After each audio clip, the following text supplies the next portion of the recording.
you all for joining us for the series premiere of Storytellers, where we take you deep inside the life of America's most interesting people. Today joining us is hardcore pimp, player, gangster, Pimp Master C. I'm not kidding. That really is his name. Please welcome Pimp Master C. Hey yo, what's up? What's up? What's going on? Hey yeah. What's up? Hi there, how you doing? Good, how are you? I'm doing great. I'm doing great. You got some questions for me, I see. Yes. Alright, let's Oh, get into it. Let's get it. Yeah. Oh yeah. Yeah. over the years, Master C, you have been an iconic symbol to the pimp community in America. How did you become so knowledgeable when it came to pimping? And how many years have you been in the biz? Is it okay for me to say biz? You might want to not say biz, I got a lot of brothers out there that don't like white women. Saying the biz, you want to say business. You gotta be professional, okay? Okay. Business. Yeah. So here's how it happened. It was like 3 years old. I was 3 years old, and I was at Subway with my mama. And I knew at this moment when I saw Trisha, this one girl, she walked in, she was like 30 years old. I knew at that moment when she walked in, and she walked in those 9-inch high heels, I wanted to be a pimp. I wanted her. It was just amazing. She was beautiful and whatnot. And so yeah, it started with Trisha at 3 years old. It evolved down to Yvonne and all of my sisters, and then it went on to high school. And I didn't get my PID until like I was 19, but I got it. You may want to know what PID stands for. It's a Pimp Intelligence degree. I have a degree in intelligence and pimping, so it's great. Okay, so I've been in the business since 1989. Okay, 1989. All right, Did I answer your question? All right, next question. Go. How many babies mamas do you I have one. have? One? Yeah. Is that hard to believe? You think because I'm a pimp I have many baby mamas? Well, I don't know how many kids I got, but I got one baby mama that I know about. Okay. I What will you tell your kids when they grow up and want to be just like you? And why? Well, the first thing I'll tell them is pimping ain't easy. Why? Because pimping ain't easy. Next question. So, what is your daily routine like? How do you prepare for your pimping? Well, what I do is I wake up, get up, take a shower, brush my teeth, go to McDonald's, Starbucks, some coffee, you know, and I get together with all the other pimps in the community, and we talk. We have a little get together. We have a little meeting, and we talk about how we can better our community by our pimping.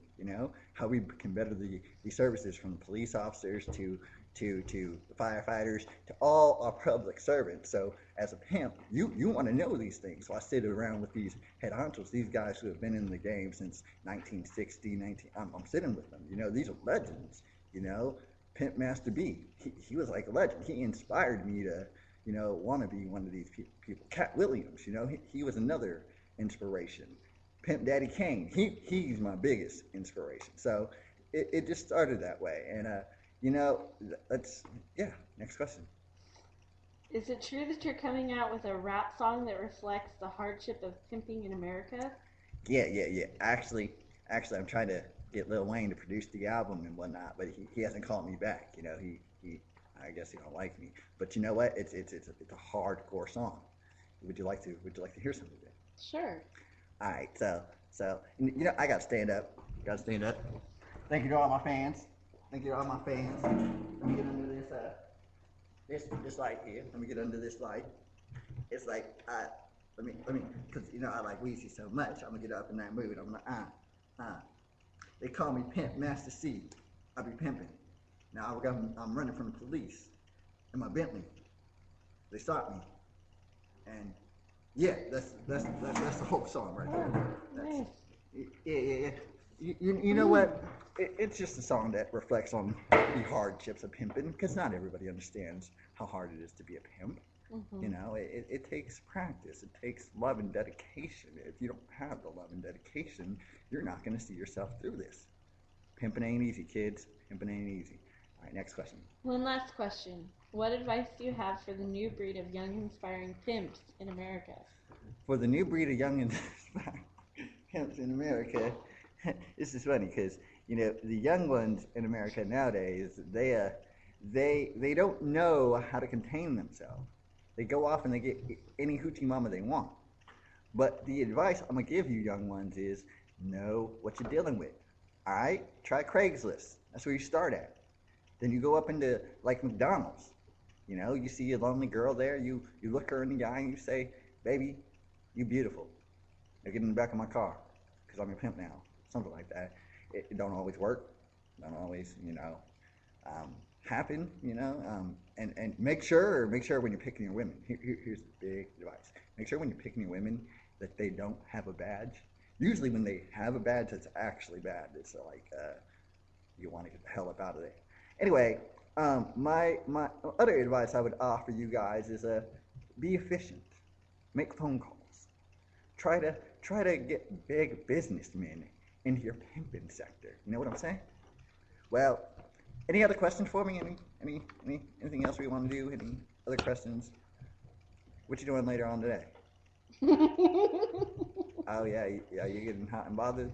What? Thank you, Pimp Master C. Alright, is this interview over? It's over. It's over. Okay. Thank you for your time, and thank you for inviting me on the show. I'm so honored and happy to be here. Thank you very much. You're welcome. And to America, pimp bless.